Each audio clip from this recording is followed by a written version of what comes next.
Welcome back to the Tu-Vie podcast, your TV movie entertainment needs podcast. Is sitting with me as always is Colin. How you doing, buddy? Good. How are you? I'm pretty good, and as always, I am your host. But today we have a new guest with us, my buddy Cameron. Cameron, give us a little wave to the camera. That's it. Bringing with the effort, protection, the first order. Very. You brought those posters both from home and to the DC. Yeah. All right. Bring it with you no matter what. Home decor. Yeah, I got these over here. I got my movie posters over here. Suicide Squad. Like that Suicide Squad one. It's a good one. Yeah. La La Land and Did you get that when you were working at that theater? Yep, I took them, and they definitely let me take them. Yeah, if anyone asks, there was permission. Yep, they gave me permission. Yeah, definitely not thievery. No. He's on their track record. Yeah, and then over here I got. Well, I'm playing Zelda, but that's the new one. Yeah. And then I got my albums on that wall. Nice. Speaking of that, do you have all three Guardians on vinyl? No. I've been looking for those. Those look sick. I saw Target has this Guardians 3 vinyl that's like this clear purple one. Nice, that's the one. I don't even have a record player and I want to buy it. I may get that later today. But speaking of Guardians, we're doing our Guardians of the Galaxy Volume 3 spoiler-filled review, the entire thing. So if you haven't seen the movie, stop here, go to our YouTube. There's a predictions video, everything in between. But if you've been here, seen the movie, then you can stay. Welcome. But if not, come back later. So let's just hop right into it.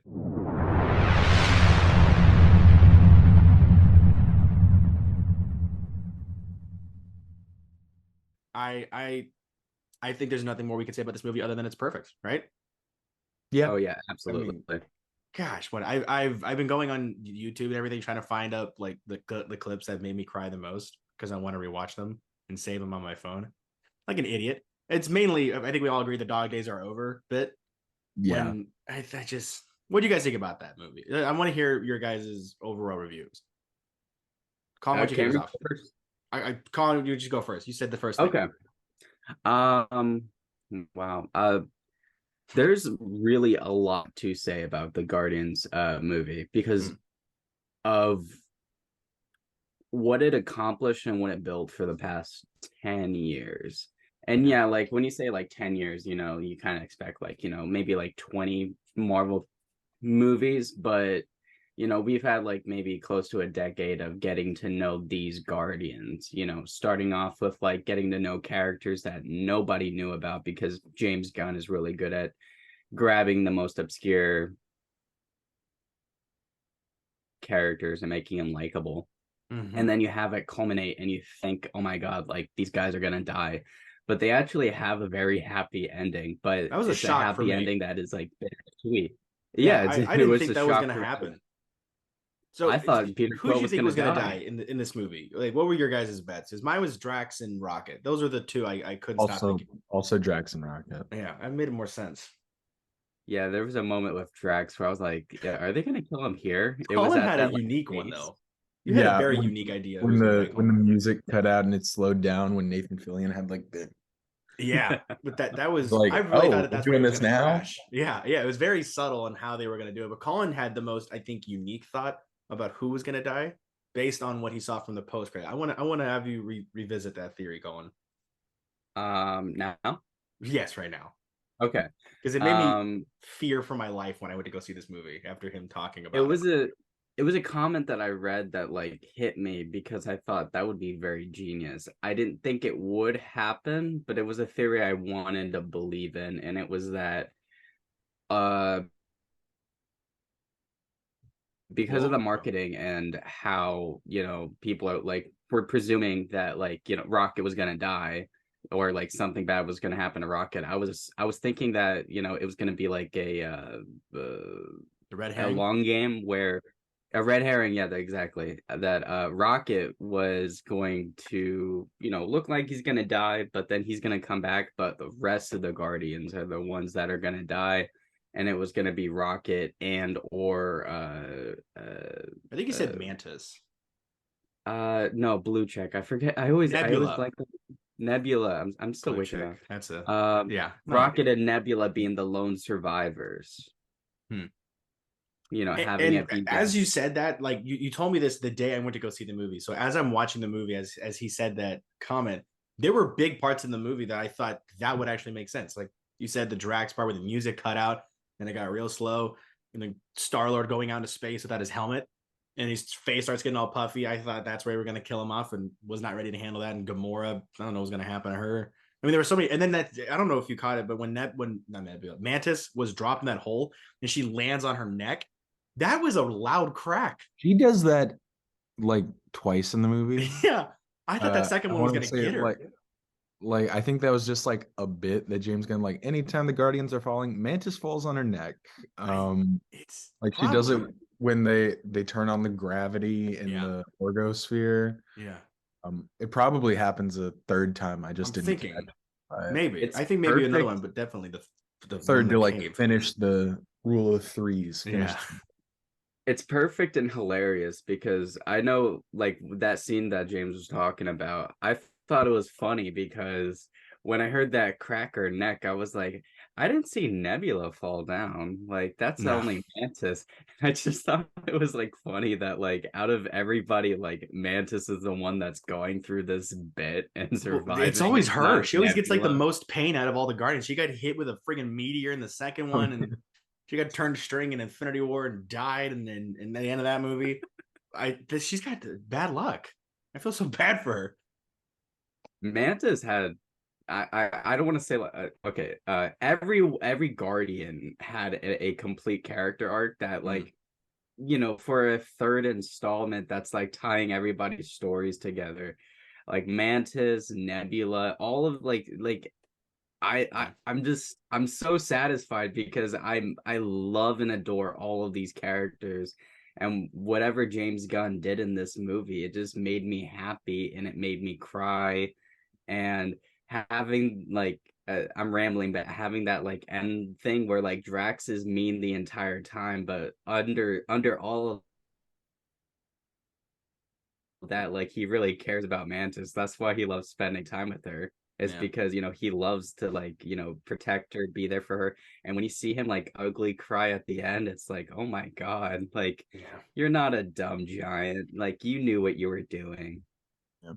That's when the final scene like really started hitting for me. Like I was like, oh, they're dancing, and then Drax is saying bye to Mantis, and I'm like, why is my eyes are sweating? Yeah. What were your thoughts on the movie, Cameron? Colin gave his. I want to give yours. I loved it. It's kind of hard to hate it.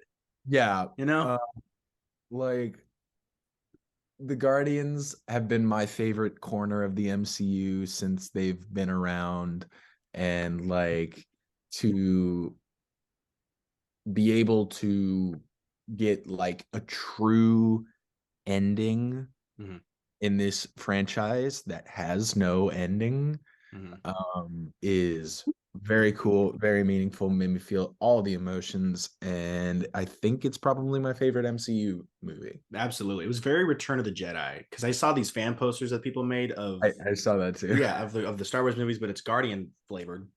Themed. That's not right. Themed. And I thought this movie, kind of looking back on that, very much represented much of the Star Wars universe, because at the end they all danced as a lot of people died in the third movie with the Ewoks and now with the people of nowhere, and it made a lot of people cry back in 83. So this is our 83. It's just 23. You know, it's just 30 years later, 40 years later. It's crazy. Way better.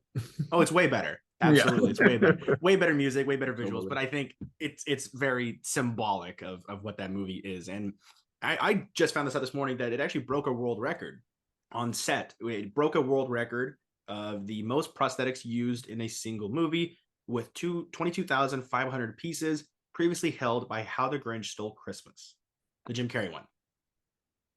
And I think that's really funny. So like, great. My sister, she was born with one hand. So like whenever I was growing up, prosthetics always meant like a prosthetic arm. So whenever I heard about like prosthetics in like a movie sense and like a makeup sense, like I imagine like if 10 years ago I read that headline, I would be like, that's a lot of arms and legs. Why would a movie need that many things? Hey, they got representation of people who doesn't have that, so they're hiring them and giving them the arms and legs they need. Yeah, I mean, good for them. Nice. Yeah, but I found that out this morning. I thought that was shocking. To stand on. Cameron. No, if you have to slap your own knee, it's like you're needing the punchline to work. You know, it's I just had giving like it that extra two. push. I had like two jokes lined up. I didn't want to be like a jerk, but then Cameron said Well, go. that. Let's hear it now. And No, I let's feel let good this cat out about of the bag. myself. No, I'm very I curious. feel What do you much got? better. No, it's fine. It's fine. Oh, But okay. So when the camera's on, yeah. now you just want to be quiet. Okay. Sure. That's how this works. That's what we do on the podcast here. We all quiet when the camera starts rolling. I'm trying to start the day off right. Okay. Oh man. Sounds What did good. you guys think about what did you guys think about Gamora in this Loved it. movie specifically, like bringing back Gamora, but it's a different version of Gamora that we are not used to being a part of. Cameron, you want to go first, or Yeah, sure.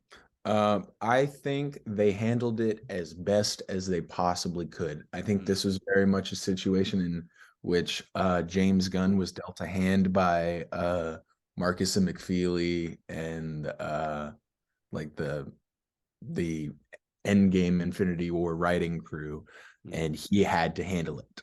Like it was not something that I think he had like personal control over, and I think it kind of shows with his lines, kind of highlighting the absurdity of it all. Yeah, because he also came out and said that the broken helmet in Infinity War wasn't supposed to come back. Him hesitating to shoot Gamora and a lot of things that happened in that movie weren't his call. Yeah, I kind of agree and disagree with him there. Like I definitely think Star-Lord would have punched Thanos and ruined everything. But the helmet thing I get. Yeah, the helmet thing that would have been cool to have that be like a permanent change. But I guess for now he just left his helmet and his rocket boots in his That's what he says. That's what he says. It's in a drawer. He was in a rush. But yeah, I think they handled it really well, and they made this change that I don't think he personally would have gone for still have a really emotional punch, and I'm so happy they didn't end up back together, because that could have been so easy, but we had seen it before and it would have been real boring, and instead they made me feel real sad and gave like just like the best encapsulation of like their relationship with I bet we were fun. Like the hardest 9 words I ever had to hear in a single 2-second second of a movie.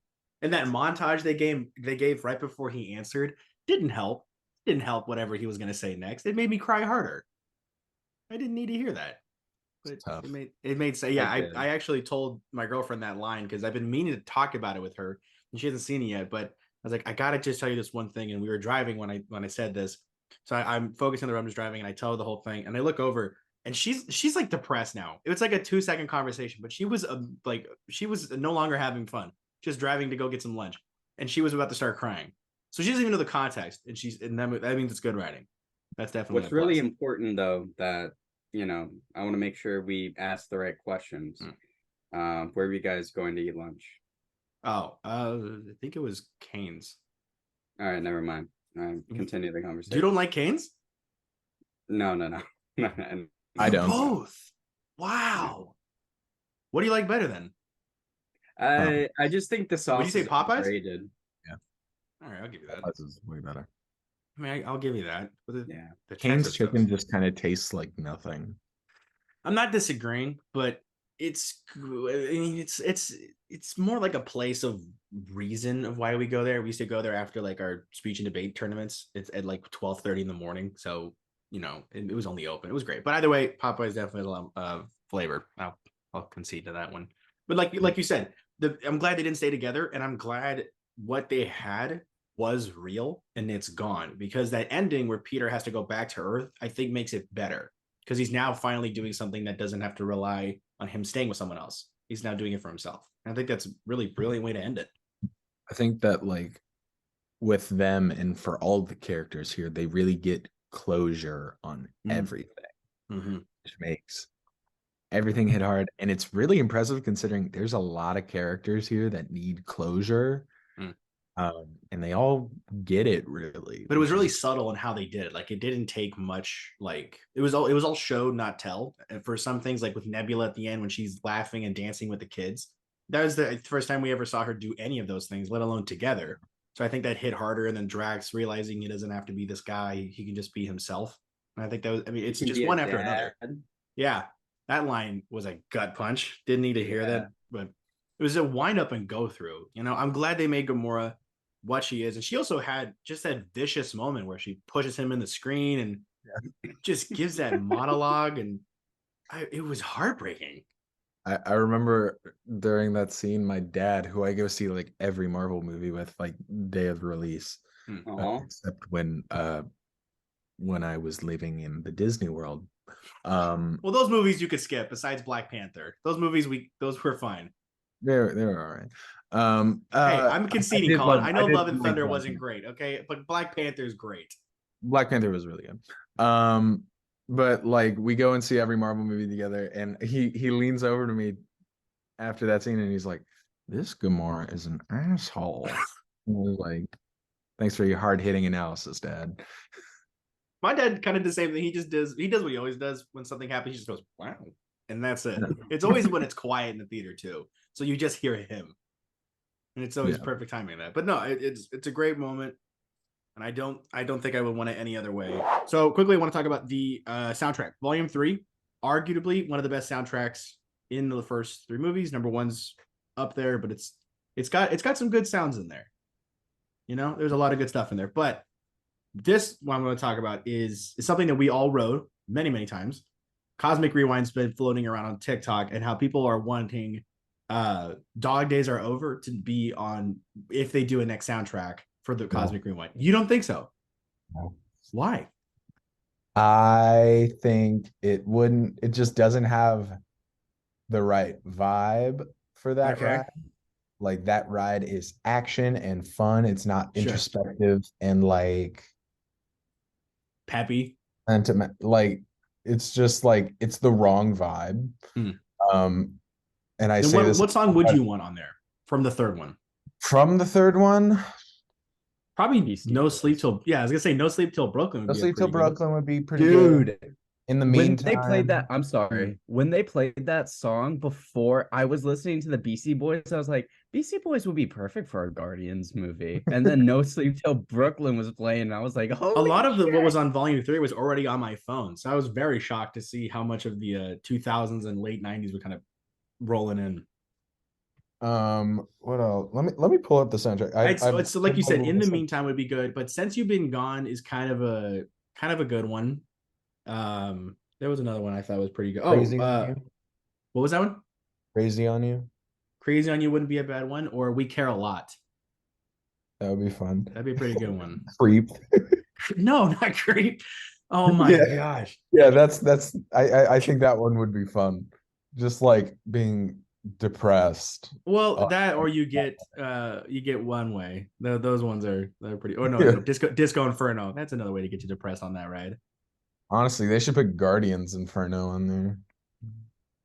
I was very shocked when I heard that they were going to do an Inferno, but I read it as Disco, not Guardians Inferno. That one would be a lot more fun. Let's all just hope they don't bring the holiday overlay back. I think they're going to bring the holiday overlay back.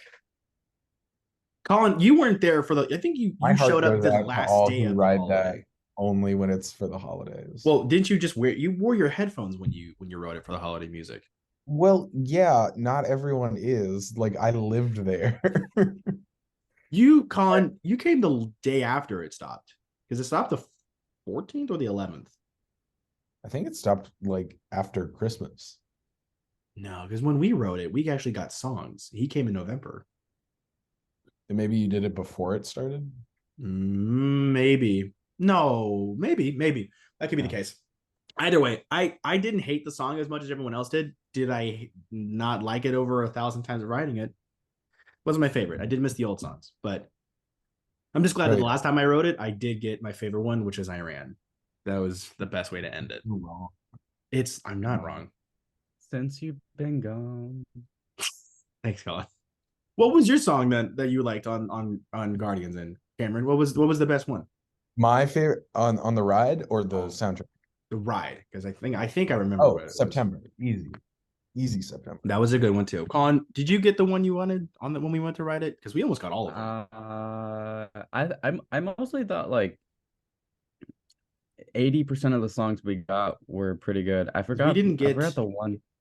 We didn't get One Way, and we didn't get don't I know think my we've got dad's least September. favorite was Everybody Wants to Rule the World. Really? That's your dad's least favorite?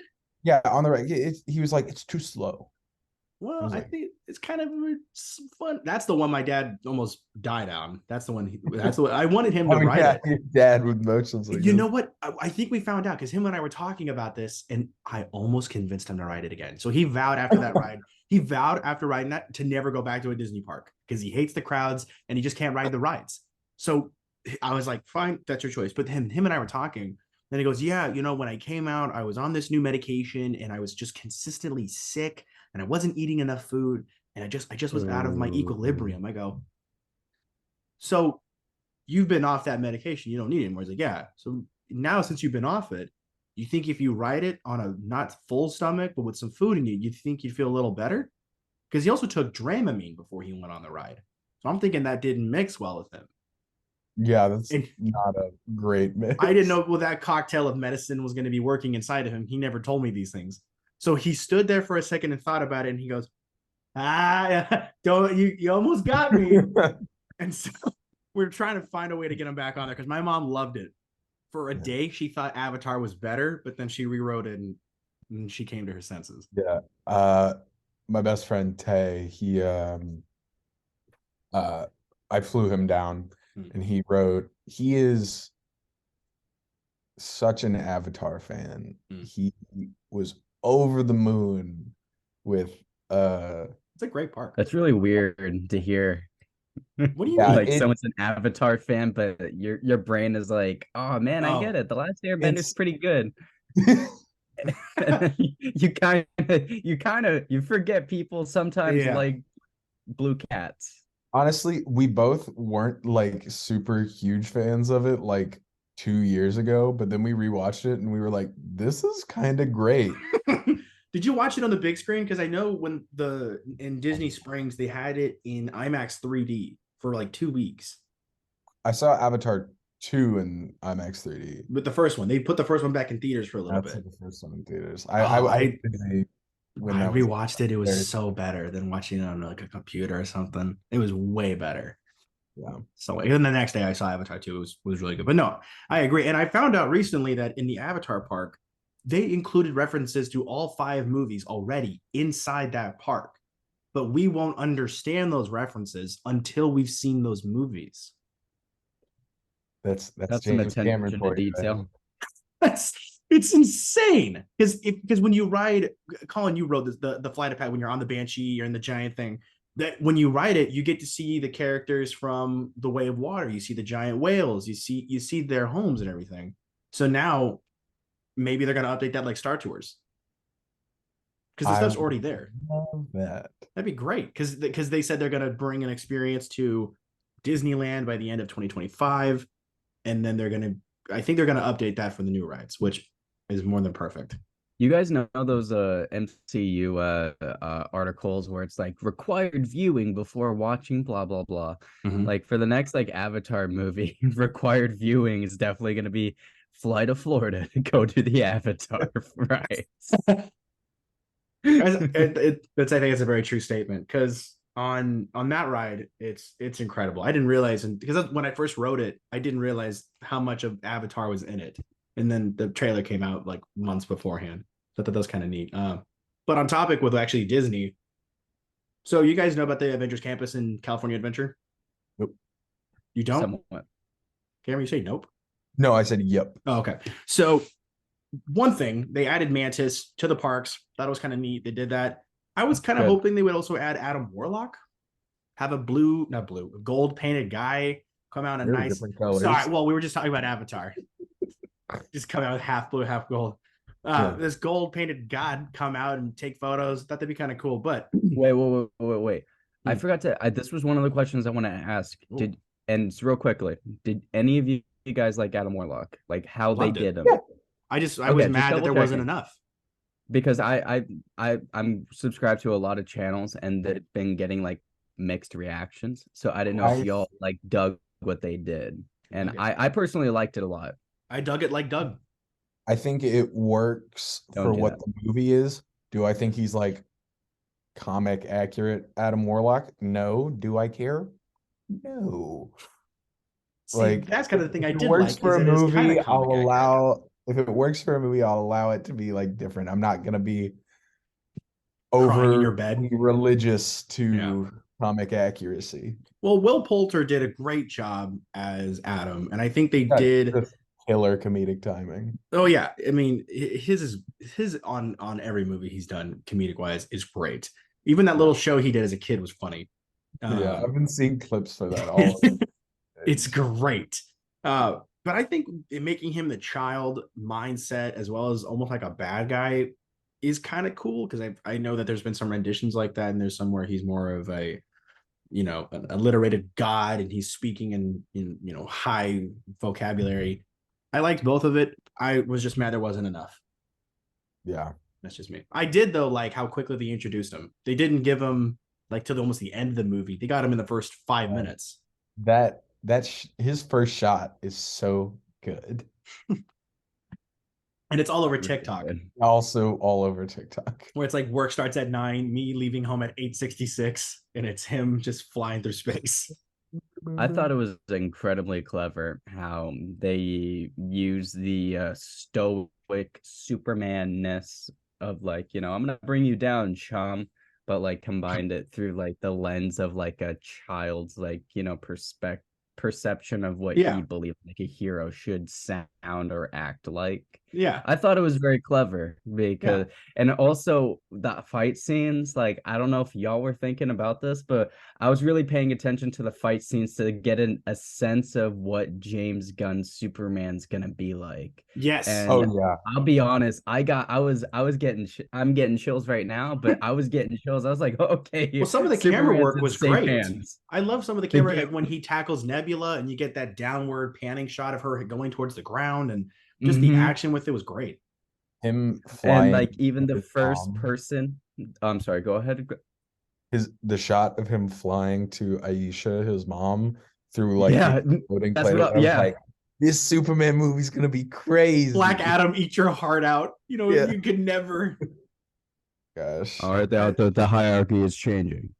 The hierarchy of power. Yeah, Adam Warlock came in. That's the hierarchy changing. I barely felt the only thing that changed about that movie of Black Adam was his name. And that was the last second of the movie. Gosh, James, you don't get it. He's not a hero. But that's right. I don't know if he said that enough times in the movie to make it a point. He's no hero. Okay, I don't know if you know, but I tried watching Black Adam. I only made it about 15 minutes in. I watched that in theaters, and then you know what movie I saw right after it? Oh! I think I remember it. I think you saw like Babylon or something. Unhinged double feature of all time. I watched Black Adam, and then less than an hour later, I watched Triangle of Sadness. That's right. I finally got to watch that movie too. It's very what's that show Colin and I watched? Below Deck. If it was a movie. Yeah, it's so good. That movie's really good. I like Sadness and Black Adam. It's such an odd concept. Hey, when you have an AMC A-list subscription, you got to make the most of it. You get those 3 free tickets. Yeah, use them as what? Tickets a week. I get like 1 day a week off at Disney, so I could I was like, I have nothing else to do today. Sure. I'm not going to parks. I am watching movies. And you watched. And I watched one great one. I watched one great movie and one movie that I don't remember a single thing about. Besides Pierce Brosnan, he was a standout. He was pretty. My review of it on Letterboxd was like, Pierce Brosnan is so good in this that it almost balances out how bad Noah Centineo is. That's right. It's so good, dude. Some of your letterboxes are hilarious. I send screenshots to Colin because it's great. Where like my favorite one you've done is Roger Rabbit, where he's like, "This is the little definition of because he let me hit because I'm goofy." Yeah, which is great. I sent him like before we record. I sent him like maybe like a week ago. Like this is kind of a description of kind of what Cameron likes about movies. I sent him your Bambi one, your Oliver and Company, and then this one. I need to. You were in a Disney binge. I need to keep doing my Disney binge because like, oh man. What's your goal with that? Because you started all the way from Snow White. Yeah, I want to like watch all of the main like studio Disney releases just because like I did it with Pixar and it was really cool to see the evolution of animation in 3D. Absolutely. To see that in 2D. Hey, Disney, please bring 2D animation. Well, they're doing that back with Wish. It's not 2D. It looks 2D. It looks 2D, but it's not. Is it not? No, it's 3D with like a Oh, is it like 2.5D? cell shaded. Yeah, it's like they're trying to do like a Spider-Verse thing, but make Because it. I've noticed in the background, it's very like Puss in Boots with a watercolor background. I'm not saying that Wish doesn't look bad. I think No, Wish it's looks just great, but yeah. like I miss 2D animation so much. Like I watched a video essay about like Disney's animation process, Mm. and like all of the animators that like couldn't adapt to 3D animation, they're doing like animation for like the projection shows at Disney World. It's like these are like some of the best animators in the world, and Yeah. that's what they're doing. Well, because the projection shows are like Harmonious, Happily Ever After. Yeah, like the stuff on Not Harmonious anymore, actually. That's gone. It's unfortunate because like what they are doing for those like parks, like on a level, it is very impressive, but it's not like a worldwide level where it's like everybody can see it. Like you have to fly down there to be able to see it. So like you're not everyone's going to be able to and if see you're like not their seeing work it there, you're seeing it through some like truly awful cell phone footage. Yeah, or like a YouTube video that just doesn't match what you get to see in person. Yeah, it doesn't just equate. Not surrounded by like people from Florida. Yeah. And it's you're sweating your balls off. Yeah. Just standing there watching a 30-minute show that makes you cry at the end. It's I feel great. like I've developed a like resistance to like overbearing heat. Like oh, absolutely. Like you do a 10-hour shift at Frybox, you get a like, tan line of your sunglasses. You call it a day. Your sunglasses. You just call it a day. You're just getting heat exhaustion. I forgot about your sunglasses tan. It was bad. Micah started laughing at it when I took it off to kind of like wipe my eye. We were on break and he just starts dying laughing. I didn't realize what's happening. I go use the bathroom. I lift it up and it's just this almost like a raccoon, just a different color in my body.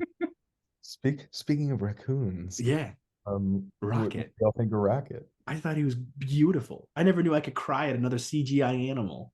Yeah, he was so good. Evil people. Yeah, and you said it best when you told me about the scene where Lila dies. That scream is haunting. Oh my gosh, it rings in my head. Terrible. I felt terrible. Yeah. And Floor having like a panic attack and Teeth and just a shock. I don't know. Yeah. I think the scene that like the part in that scene that really killed me was that like that mixed emotion of like, okay, Rocket has the gun. Okay, he's starting to shoot people. And then he turns around when he realizes that they're bullets, like they hit his friends. And like he doesn't really have that much of time to mourn. Like he has to go. Yeah. I like it just like it was an escalation of it reminded me of the feelings I got, and I don't know if any of you guys ever heard or know about this movie called Climax. It's the dancing one, right? Yeah, the dancing one. No. It reminded me of that where not on that level, but where you're getting that feeling of you're actually forced to watch this and go through the emotions, whether you like it or not. But like it's just this like it continues going and going and escalate. And obviously like the scene ended where like Rocket got to like fly away, and probably the most adorably misplaced moments where you just see him in his little chair and you're like, oh, look how cute he is, completely forgetting that his friends just got murdered. If you just saw that shot out of context, you'd be like, oh. If you saw that, you can put that like in the thumbnail of their trailers, be like, come watch our movie. But it's just so misleading then. Yeah. You just get this gut punch. Raccoon learn how to fly a spaceship. Yeah, and you know that. So I don't know if you've been following what's been like the promotionals, but Lego came out with that same yellow ship. I saw that. And the description, it's not on Shop Disney, but it's very funny because it said like the new Lego Marvel Baby Rocket ship set. Recreate your favorite moments of the movie. And someone on TikTok saw that like favorite, and then I go on the Shop Disney website, and it's even better because on the very end it says adjust the spaceship to bring it into land before setting off on your next exciting adventure. Which in the set comes with Baby Rocket and regular Rocket. I was a kid, I would not want that set. I would have been like, that's from the sad part. That's That the was sad part. bad Because I saw YouTube. this like a month before the movie was out. I'm like, oh, okay. So they're gonna probably steal another ship. It's gonna be kind of cool. And then when I saw it again after watching the movie, I wanted to rally against that. Yeah. That's awful. Very, very weird. Like Lego knew what was gonna happen and they went ship it. Like they okayed that. What would have been a better set? What if Uh it's suburban Plenty home? of other moments oh, in the movie. the little home that they went to, that'd be way Yeah. better because they have the Friends set and everything. So why Yeah. not just include that one with all the little Newman? But I do like the new Lego Bowie. Yeah, that looks cool. The Bowie itself is possibly my favorite ship. The way it moves. I'll I always love have the love in my Milano. heart for Milano. Yeah, Yeah. I know. I have actually. I got the little diecast that they sold the Guardians store after the ride. I have the diecast Milano on my desk. But there was something about the Bowie I thought that was really neat. What was that?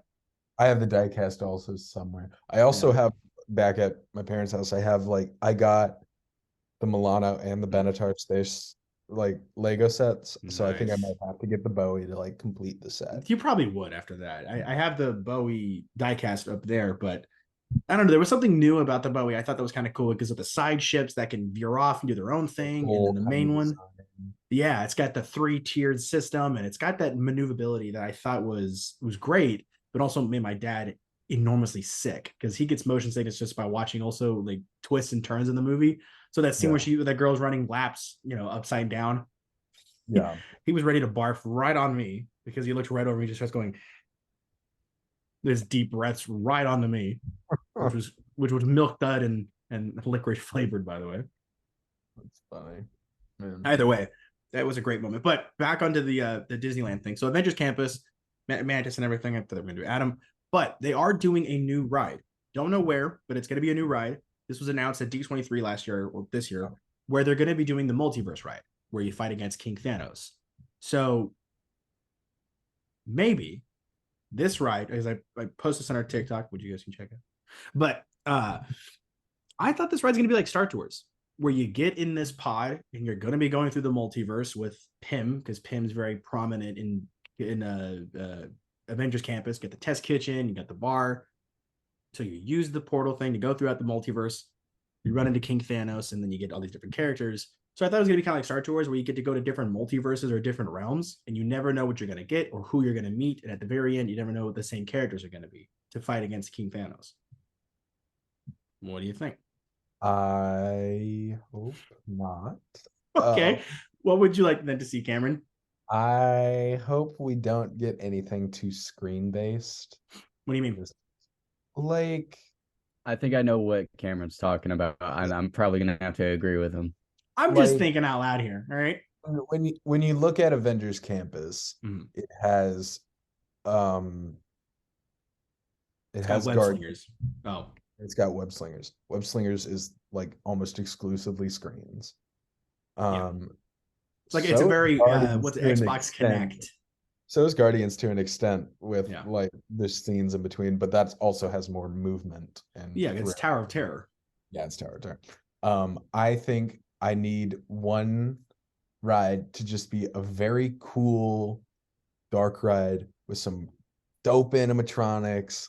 Like I want them to like it really needs to be like e-ticket, like really inventive. Like I want to see them do stuff with that like I've never seen any ride. I want it to be their Rise of the Resistance, Okay, I think that could work, but I mean, I heard from what they said, the plan is to bring everybody from all sorts of multiverses. So like the kid from Spider-Man homeroom. Colin, I get this wrong. What's it? Freshman year, and all these different characters from freshman year. The Spider-Man kid, like Peter Parker. Oh, that variant. Okay. The kid. Yeah. Sorry, lost his name for a second. You just said I thought you were going very obscure, like, that one kid you saw in one shot in the back of the classroom where Peter. Yeah, just one kid Did you know in Spider-Man Homecoming? The kid that just one off-brand character just in the background fighting King Thanos. I don't know. I think the Dark Ride would be kind of neat. Maybe their own little Rise of Resistance, but they just got to do it right. That's all that matters, because they took away that Quinjet ride and they're going to make that a store now. They're going to open that up on the bottom. So the part where the Quinjet is the giant Avengers thing, they were gonna make that somehow into a ride. They were gonna make that was like that was like the front for what would be. I think it still is, but I could be wrong. It was gonna be the shop that you exit out of. Where's the multiverse ride going? I don't know. That's the thing, because they can't do Cars Land because that's right there. Maybe there's like a green patchy area they could use because that's a lot of space you're going to be needing. Easy. That's Disneyland. It does not have the land that Disney World has. See, that I agree. And I was thinking maybe they're going to take away the Monsters Inc. ride and they're going to replace it. I wouldn't be heartbroken about I wouldn't, because that ride has already been 2 rides. It was that Hollywood race to San Francisco thing or whatever. Which has the most unfortunate history of all time. I remember I rode it once as a kid. Because when DCA was still fresh and I went, we lived not too far. I remember riding it maybe once or twice. As I remember seeing, what's the guy from Whose Line Is It Anyway? Drew Carey. Drew Carey holding the money as you're driving by, which is now that Monsters Inc. guy. So, like, you know why that ride was the way it was, right? Very vaguely, because I know that whole place was supposed to be like you're walking into a postcard adventure of California. It was supposed to be this whole thing. Yeah. So lay it on us. Was supposed to be a thrill ride about you being in a limo, getting chased by paparazzi, and like it was supposed to be like way faster. So it's not a fast ride. In development, they were getting ready, and then Princess Diana happened. Oh, that's it. And they were like, we can't do this anymore. What are we gonna do? So then they proceeded to make the worst dark ride of all time. Really? The worst? Monsters Inc.'s not that bad. No, Superstar. Oh, sorry. Okay. Yeah. That was pretty bad. So just like that's pretty bad. It's a bad one. Man. I'm glad it didn't work all that well. But I did a Google Earth of a DCA. There's like a whole parking lot right behind the Quinjet area. So maybe they just clear that out and make that the ride. I don't know. As someone who has worked for Disney, parking is important. Well, it's more like the backstage parking area, like where you would take like the Pargos behind Epcot. It's like that kind of backstage thing.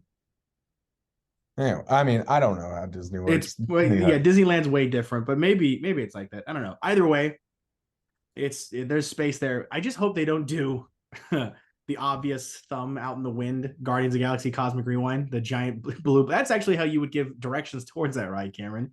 Where people are like, "Where's Guardians?" But just go towards the giant blue box. Yeah, it was sticking out like a sore thumb on a cloudy day. That blue box just sitting out in the middle of nowhere. It was always great because I was very curious about where they put it when I first moved there, and I'm driving into Disney World. I'm like, where they found it? It's just this giant block to the left. Man, I loved working at Flavors and just being like, it's there. You didn't even have to like be accurate. You could just point towards the back, just that way. It's perfect. Man, we had some crazy times, guys. Sorry, man. Well, hey, you were there for 4 days, so you got to see majority of what full experience. Yeah, you got it. You were there 4 days. You just didn't get to see the back end. He pulled a 12-hour at a Coastal.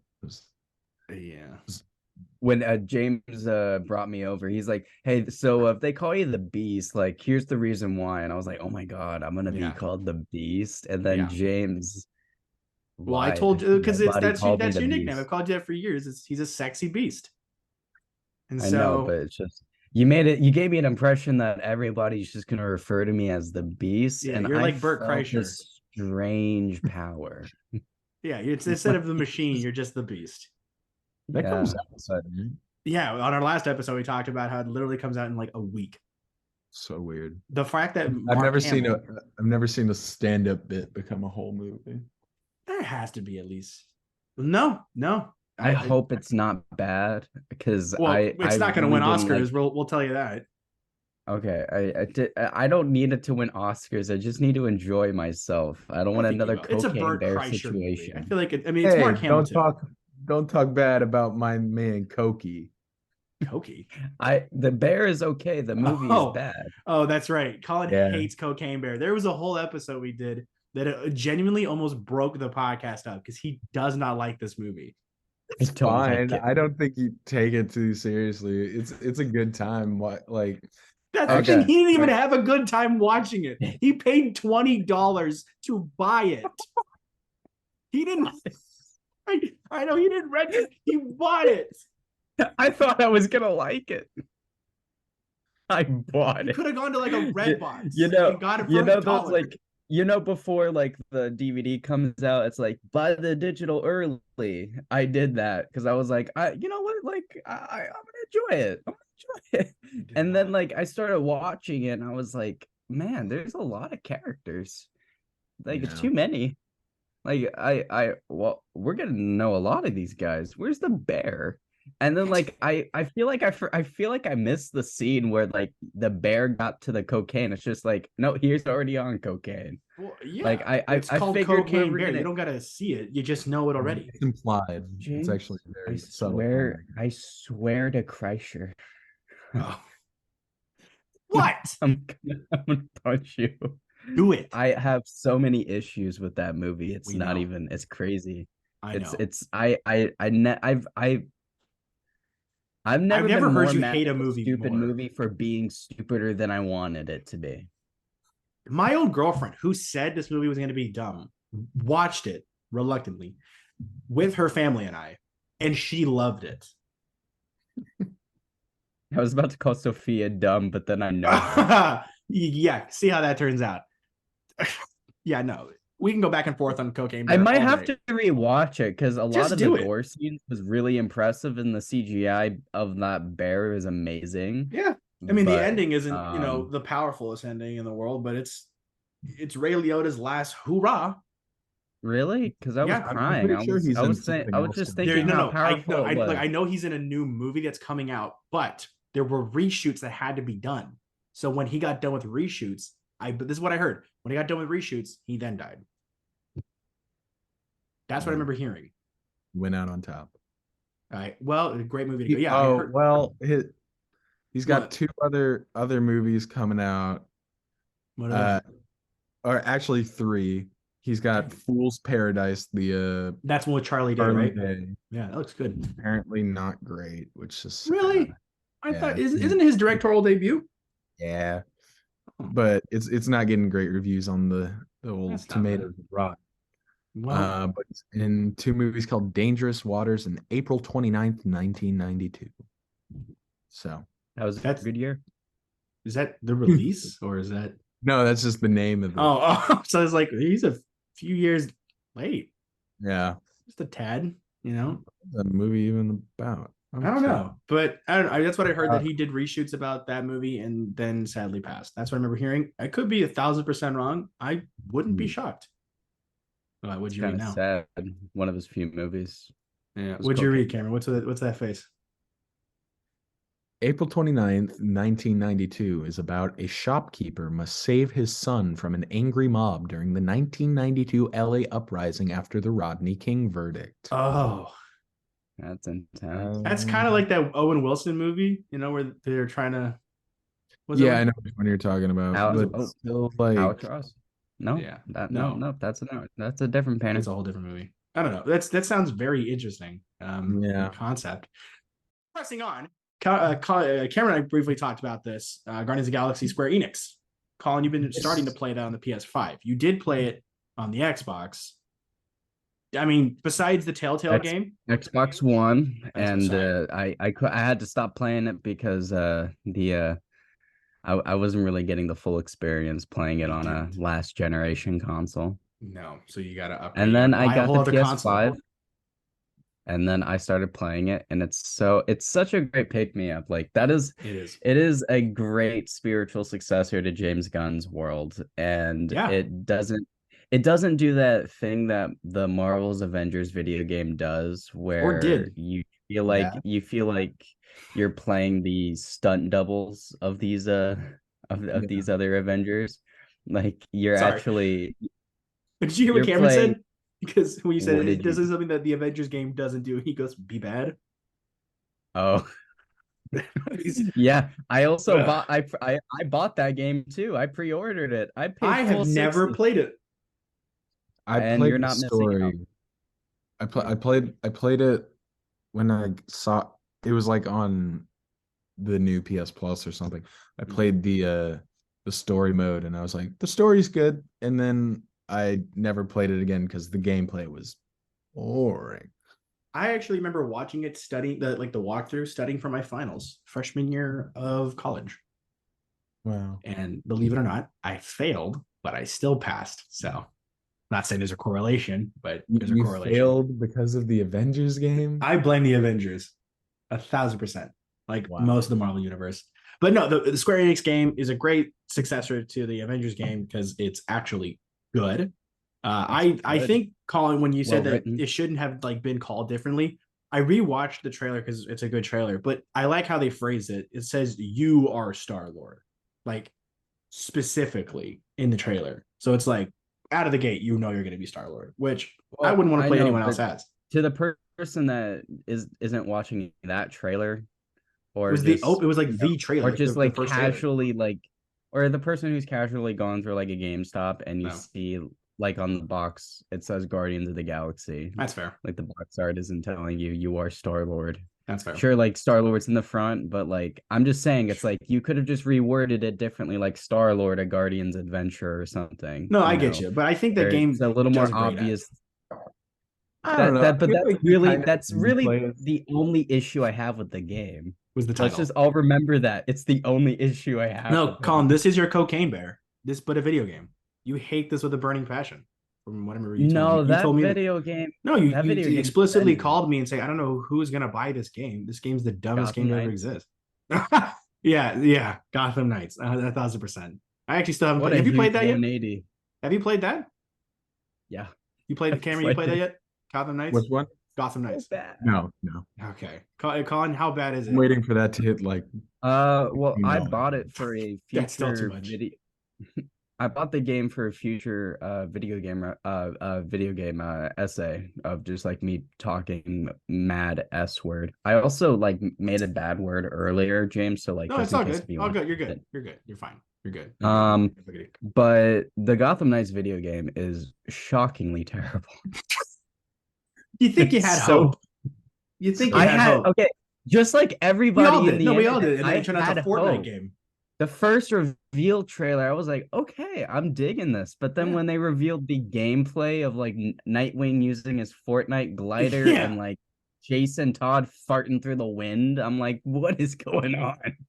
Like, did the developers not see how bad this is? Not even remotely close to being good. Now, I did see this guy compare Gotham Knights to the Ninja Turtles just as a whole. And it made absolute sense. Like these crime fighting ninja, like skilled people in a dark environment, mainly working at night, all these different things. They have color coded, things. I thought it was kind of a interesting comparison. But how far in the Guardians game are you? Did you still play past the opening, or are you still stuck? Not stuck, but you like stopped. It's hard for me to remember because I did put it down last night. But last night I was very. What did you play tired. to? What do you remember from last night then? I would have to really dig deep and like okay, open so up my. Did you get? So this is spoilers for the game. Did you run into Nova Corps? Yes. Did you get this thing attached to your ship where you got to pay a fine? Yeah, that's the fine where like Drax is like, where you have to like go to like Lady Hellbender and get money for a monster.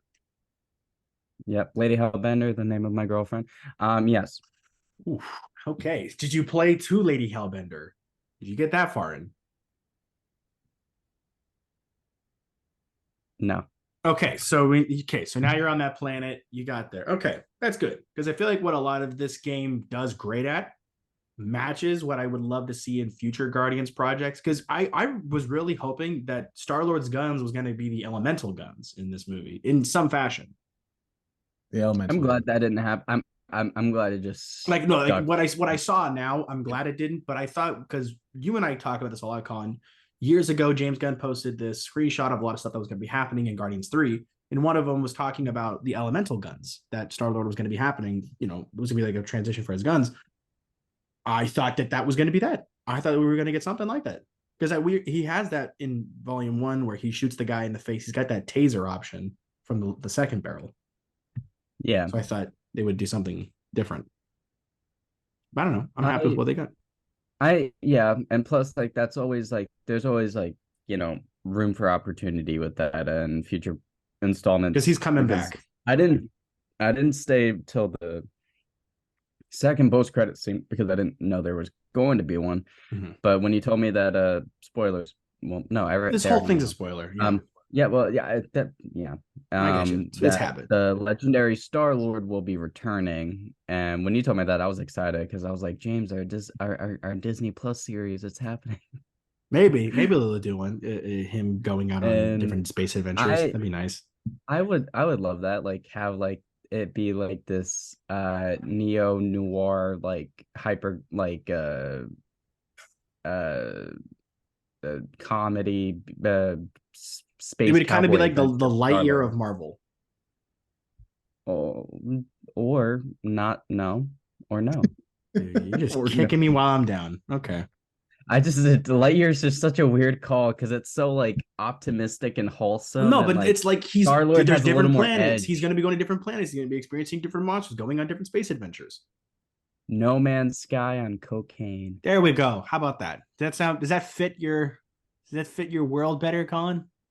It does. Right. I'm very literal. Right. Thanks. Okay, that's good. Glad to know it's working well for you. What about you, Ken? What do you think about possibly Star-Lord coming back to return in some project? I feel like they need to make it work like on an emotional level. There needs to be like a genuine reason for him to come back. I think they can find it. I'll be there to watch it. I love Star-Lord. Star-Lord's coolest. He's a goat. And he has been so cool. It's led me to like a personality more than I probably should, but I love the character. I'd love to see more from him. If there's a story that can be told, that should be told, I'll be there to watch it. My worst fear is that they just bring him back to bring him back. You sure? Well, because he's probably going to come back in another. If anything, the Avengers we saw at the end of the movie, like Adam Warlock, King Groot, Rocket, Kraglin, they may come back for I would not be surprised if they showed up again. I'd be fine if like another director came in and was like, I have a vision for. That's actually a good question. That's a good veer off, because James Gunn, he said he's done, and he said if someone wants to pick back up where we left off, they got to make sure they do it right. What director would you want to see? Because a lot of people were saying, oh, I'm so bad with this name. He does Baby Driver. Edgar Wright. I was gonna say Edgar Wright. Yeah, you love Edgar Wright, buddy. Yeah, I also love Edgar Wright. I mean, he's great. I think Edgar Wright would be good. My top 4 on Letterboxd. Yeah. Love that guy. So, I think universally we're just gonna say Edgar Wright. I don't know, because number one, he would never. Well, not again. He wouldn't want to work with Marvel ever again. No. Well, maybe they'll give him a better chance with this one than Ant-Man, right? No, I don't think a girl can dream to come back. Yeah. I think God. Stanley Kubrick's out of the picture. I don't want like another Guardians movie for like a while. I'm saying not like a year. I'm talking 5 at least. Stanley Kubrick's out of the picture. This is gonna sound weird, but are you saying Spielberg? No. Okay. I feel like Zach Kreger would do a really good job. The guy who made Barbarian. I like that. Yeah. I love that movie. He has a comedy background, and that's true. in my experience, horror directors that make the jump to like superhero blockbusters do really good because James Gunn has a horror background. James Wan, David F. Sandberg, like they always have like they're really good at like visual storytelling.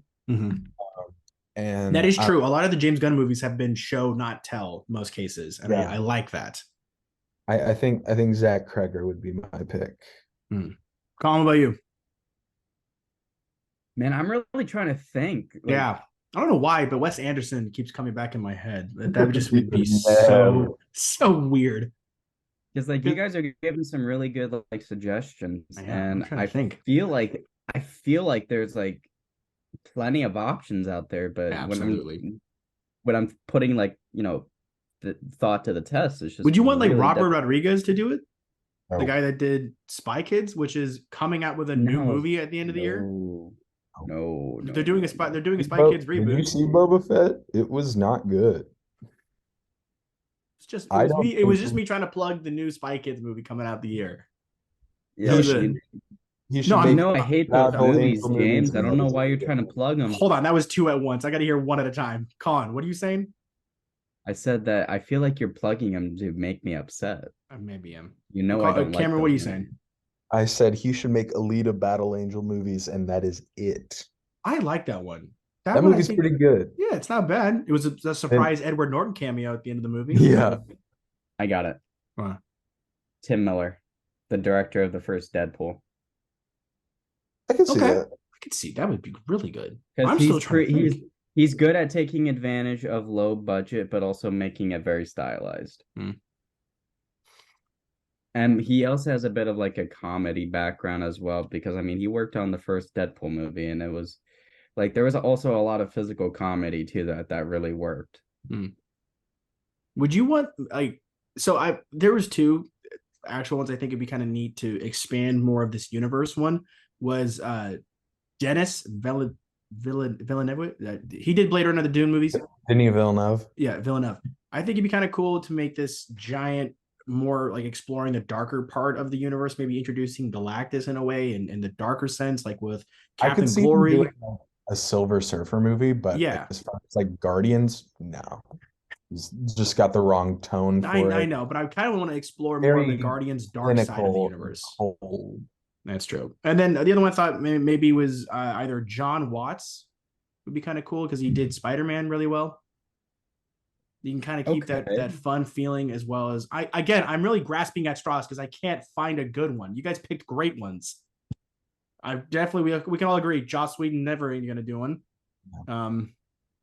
I can't think of anything.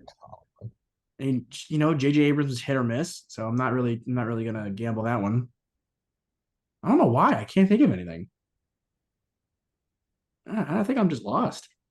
I mean, Tim Miller and Chris was great. I'm Edgar Wright as well. Edgar Wright was a good one. Matt Reeves maybe, but that's still kind of dark. No, that's still pretty dark. Like you said, Silver Surfer would be a better one for those kind of ones. I'm literally just going through my IMDb list right now, trying to find one person I think would be good, and I'm coming up with David F. Sandberg would also be great. I know Shazam 2 wasn't great, but I like him, and I think he's pretty good. Yeah, that's his YouTube channel. Rules. Yeah, what's his channel? Pony Smasher. Yep. Oh, okay. He like makes these videos about like the directing process and like filmmaking, and it's really cool because he's had experience on it on like a lot of different scales, like low budget, mid budget, and high budget. Nice. Yeah, I'm genuinely coming up with nothing. I don't know. The director of the Evil Dead Rise movie did really well. Yeah, I think again, like Silver Surfer would be really good with that dark, like feeling. Maybe the guy that did the girl that did Lemonade Mouth, Patricia Riggin. Gonna get that vibe. Lemonade Mouth director. I'd like to see her give a shot at the Guardians. What a deep cut for a Disney original. Hey, that's I still have the DVD, not the DVD, the CD. It's in my car. I still have the weird memories of like everybody hyping up when Lemonade Mouth was gonna be coming out. I also remember everyone talking about the sequel that got canceled. Why? I don't remember why, but What are the teenage stars, show up to work drunk? Well, Like what they I think did one of to them is that actually arrested. Like, I think he's a criminal. Which one? oh. Adam Hicks. Yeah, I think he's got a criminal record with some kind of. I Oh think yeah, it's he does. He's on like like assault of TikTok. battery or something. Yeah. Hold up, guys. Pretty Continue talking. wild. I'll be right back. Okay. I think I don't know. I feel like a lot of the directors that's going to come back and do a Guardians movie, if they do a Guardians movie, is going to have to try and do it right. Oh, what? That's not a good Whoa. face. What? We got Superman Legacy news. What? This is So, breaking on the podcast. Oh, yeah. I think I know what you're about to say though. Apparently this guy is one of Yeah, the top David. contenders. I'll put a photo here. Corn Sweat. Very interesting. Yeah, David Cornsweet. Well, what has he done? Of course, Colin leaves at the one project he's actually super excited about. Nicholas Hoult is being discussed to play Lex Luthor. Ah, I don't hate that. I really like that. wow. Man. What is happening? Jacob Elordi was discussed for the role of Superman. Who's Jacob Elordi again? He was on Euphoria. Never watched it. And I just saw that on Twitter. Okay. Wow. Yeah, Colin's gonna be pissed that he just walked away from that. He'd just be like, "Oh, nothing happened." He'd be like, "Oh no, just have him wait until he watches the video. Have him get to this entire part." Yes, we do not bring this up. He's gonna be pissed at me if I don't. I don't know, but either way, I don't hate. I think it would be a funny bit. Maybe I don't think Nicholas Hoult would be bad. I think he would be really, really good. I think he'd be interesting. Do you think he's gonna go full ball, or do you think they're gonna? Oh, of course, yeah. CG an eye out. No, I think make it like Henry. Make it like Henry Cavill's lip. DC does not have a great track record with CGI hair of any kind. I would just love to see it though. Me and Tay, we were talking about like we've been rewatching the Mission Impossible movies. I've noticed that. I just watched Fallout again. That's a good one. Fallout rules. But he's like, yeah, I remember when Fallout was coming out, they were like, yeah, they wouldn't allow Henry Cavill to shave his mustache. And we were very interested to see how important this mustache was. It was really important. It was very important. It was very good. I like watching movies with my dad because sometimes he doesn't like remember what the movies were because it's been some time since he's seen it. And so it's like him watching it again for the first time. So I get to experience it again because it's a good movie, but I'm looking at him the entire time. So at the very end of the movie of Fallout, when that hook goes out and just whams him in the forehead, brutal scene. But my dad is always just like, just in shock. And that's the first one I took my girlfriend to go see. She's never seen any of the other ones before that one. So that was her first one. And I'd say it's a success all the way through. Yeah. I'm very excited for Dead Reckoning. 2 was pretty bad. Oh, it's bad. 3 was intense. 3 is like dark. Yeah, it's like so out of the blue. Yeah. And how do you feel about the Flash, by the way? I don't know. I know we're trying Flash, yeah.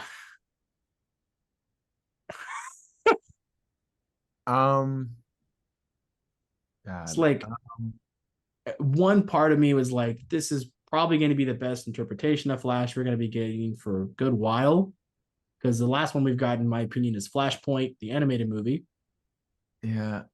But everybody who's seen it has been like, it's great. It's like, but every trailer I've seen has not sold me on it. Yeah. I mean, Michael Keaton's great. Don't get me wrong. I love seeing Michael Keaton in the Batman outfit. They had this line in the trailer that's like him doing the let's get nuts thing. Yeah. And I was like, why are you ruining this line? Like, it's just like when he said the let's get nuts line in the trailer, I was just like, oh. No, that was a great callback. No, it wasn't. Let's Get Nuts was good because it was like weird and like silly to make that like nostalgia bait feels wrong. Kind of weird. I will admit it's not the best use of that line. It's almost like a spoken word interpretation. By the way, This is nothing I like happened it. while you were gone. Nothing Yeah, important. nothing important really happened. Don't You check should- Twitter. Oh, Nicholas don't go Hoult on as discussing Superman. Oh, he saw it. Okay. I was thinking, like, really, guys, you left I at can this. hear you guys from the other room. Oh. Okay. Well, there yeah, there Nicholas goes the Hoult chances is of doing a funny bit. Yeah, we were thinking just not telling you, waiting for you to watch the video and then see it when you watch it for the first time. No. I could hear. Okay. Well, I like Michael Keaton back as Batman. I do get where you're coming from with it being like member berry, like nostalgia bait. Yeah. I got a kick out of it because,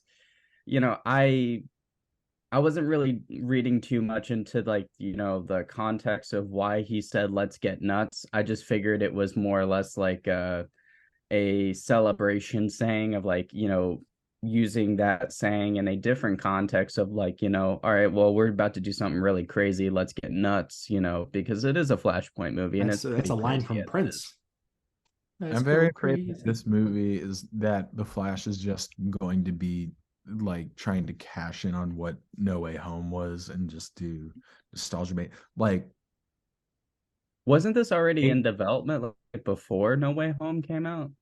Yeah, because but they were talking about like a Flashpoint movie before. They've been trying to make this movie for a decade. Yeah, it's the Black Adam of just like DC. Like Ezra Miller got cast in 2014. Wow. Yeah. Really? Yeah. But wow. like, it's really same year as Guardians. What's that? Same year as Guardians. Yeah. They've been trying to make a Flash movie the whole Guardians franchise. But like, let me just say, I'm deeply afraid that the Flash movie is gonna CGI resurrect Christopher Reeve. No way. They better not. I'm very afraid that. Oh my gosh, no they better way. not. I heard that there's this guy who I follow. He said the 3 movies I think you should watch. One you can skip out on and not like, or it's like the Man of Steel one you should probably rewatch because it's we got Zod coming back and everything. The Justice League Michael one, Shannon, which is great. Michael Shannon. Let's have a moment for Michael Shannon. Okay. Is Batman versus Superman not on that list? BVS is really not on that list, but the Justice League is. BVS should never be on any list. BVS is not even the extended cut, because that's his favorite movie. Don't make me not like you. I'm already liking you. Don't say the wrong thing. Snyder is my enemy. Hey, don't. Snyder's a good guy. Wow. He's a great human being. He is not a good storyteller. Some parts are kind of neat, like Man of Steel. Tune in next week to find out what happens on the Tu-Vie podcast. All right, well, it's probably not going to be next week, but it's going to be tomorrow. So be sure to keep up with what we're posting. Hit the bell for notifications.